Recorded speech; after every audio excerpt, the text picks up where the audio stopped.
Today we will be discussing a topic on fluid mechanics known as dimensional analysis. What is dimensional analysis? As the name suggests, dimensional analysis is basically a method which deals with dimensions. Okay, so dimensional analysis is a method or a technique which is used for research purposes, for designing and for conducting experiments with the use of mainly models. So what does it do? It works with the dimensions of the different physical quantities involved with different phenomena. Now, whenever we are talking about dimensions, we have to keep in mind that there are mainly two types of them. One is the primary dimension and the other one is the secondary or the derived dimensions. Now, what are the primary dimensions? The primary dimensions are mainly length, mass and time. Okay, so length, mass and time are fundamental dimensions based on which all the other expressions or all the other quantities have been derived. Okay, so what we have to keep in mind? We have to keep in mind that our primary dimensions are length, mass and time, and based on these three dimensions all the other quantities have been derived. Fine. Now let's see what are secondary or derived quantities. Now, secondary or derived quantities are the formulas or expressions whose quantities have been expressed or derived with the help of our three fundamental dimensions, right? These quantities will always possess more than one fundamental dimension. What can the examples be? We can say that velocity, acceleration, force or density, stress, energy, power, all these quantities or all these expressions are secondary or derived expressions, right? All these expressions have been, or all these quantities rather, have been derived with the use of those three fundamental dimensions, that is length, mass and time. Now just let's check two of the examples. Okay, so what is the formula for acceleration? Okay, acceleration can be formulated as distance by square of time. Okay, distance by square of time.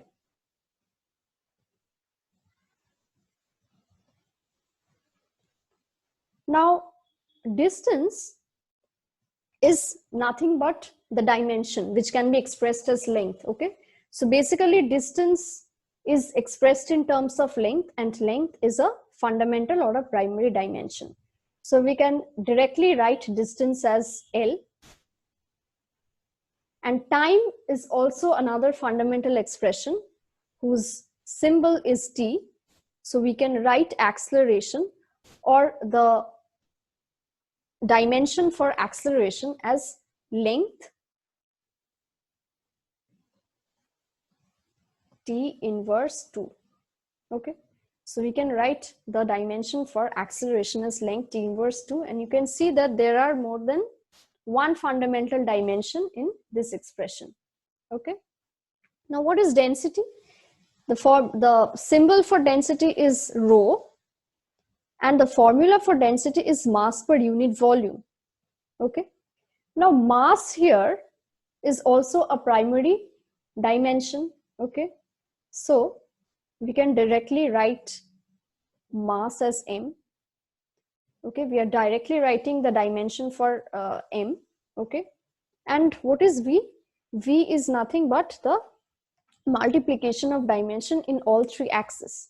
Okay, so basically we can express volume as, suppose we have a cuboid with us. Okay, if we have a cuboid with us, please forgive my drawing, and if this is x, right, and this is z, and this length is y. Okay, the length of this cuboid along the x direction is denoted as x, the length of this cuboid along the z direction is denoted as z, and in the y direction the length is denoted as y. Then what we can say? It is the multiplication of length along these three axes. that is xyz. So basically it is the multiplication of three lengths. Okay, and we already know that what is the primary dimension, that length is a primary dimension.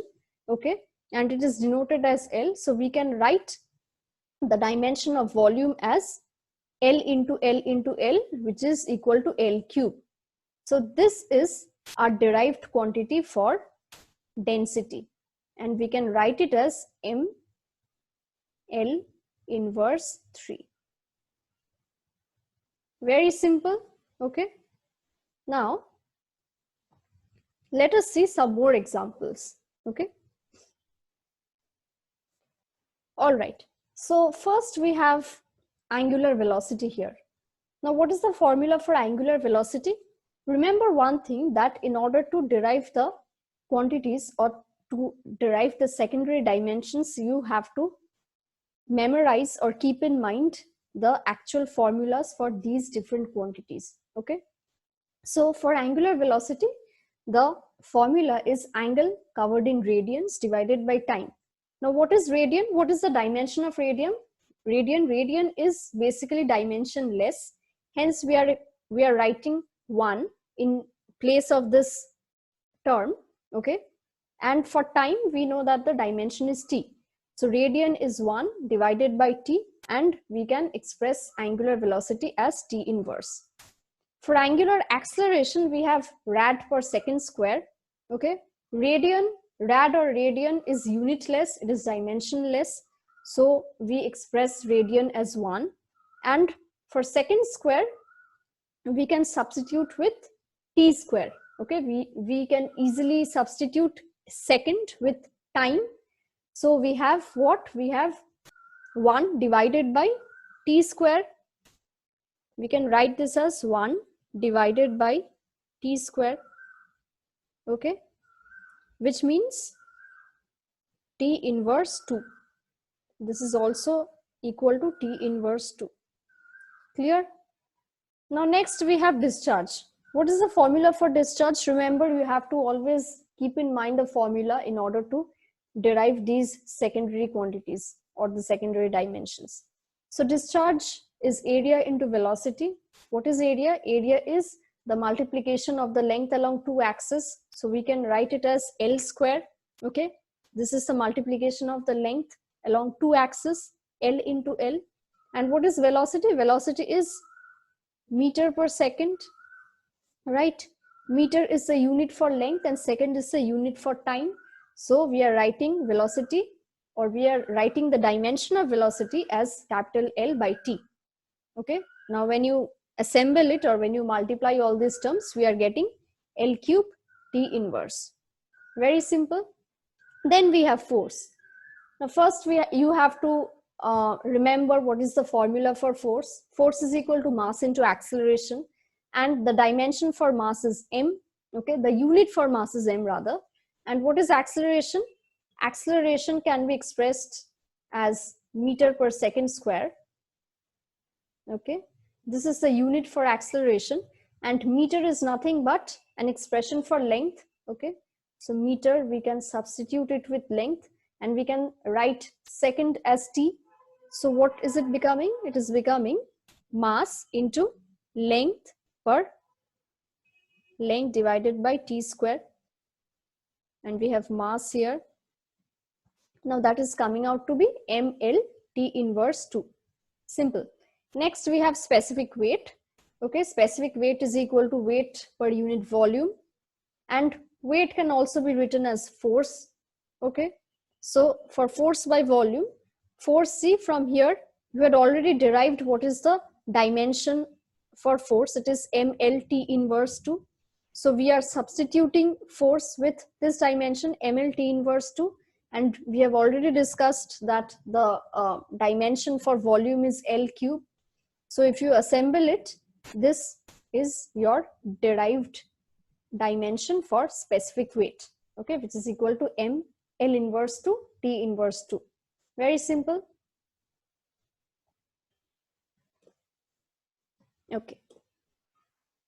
So next we have another complicated formula. Okay, we have kinematic viscosity, which is denoted as nu, and you should remember the formula, or you should know the formula before doing the derivation for its dimensions. So kinematic viscosity is equal to dynamic viscosity divided by density of the fluid which is flowing, right? What is dynamic viscosity? It is written as mu. Okay, this is nu and this is mu. Don't confuse between these two terms. And rho here is basically the density of the fluid. Okay, now how will you know mu? Okay, mu is the dynamic viscosity, and it can be derived from this formula, this expression here, okay, which states that tau is equal to mu into du by dy. What is mu? Mu is nothing but the coefficient of dynamic viscosity, and tau is what? Tau is the amount of shear stress, okay.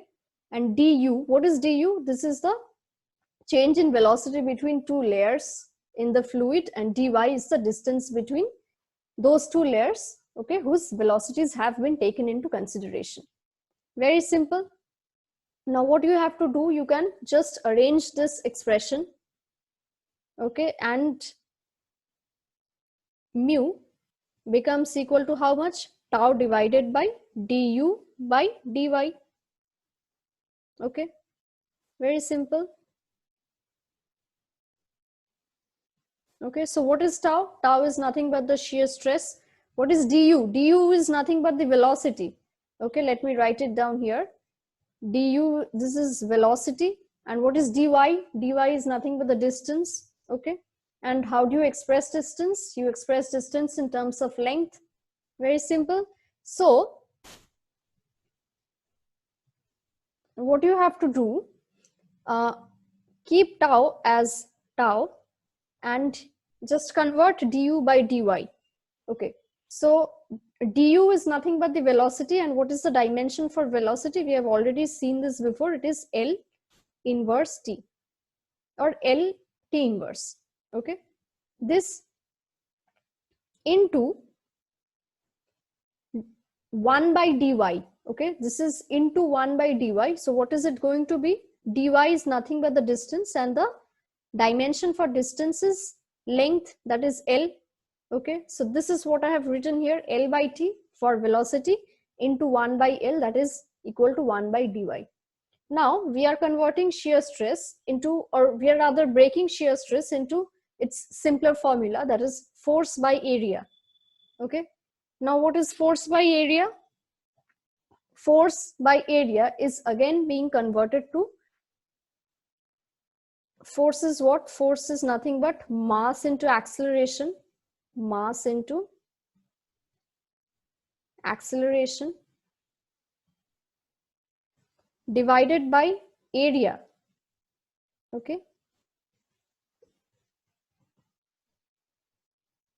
okay, so force, we are writing force as mass into acceleration, and we are writing area as area, and we already had 1 by t in the denominator. Okay, so L cancels out, and we were having 1 by t. So what we can write? We can write this into t.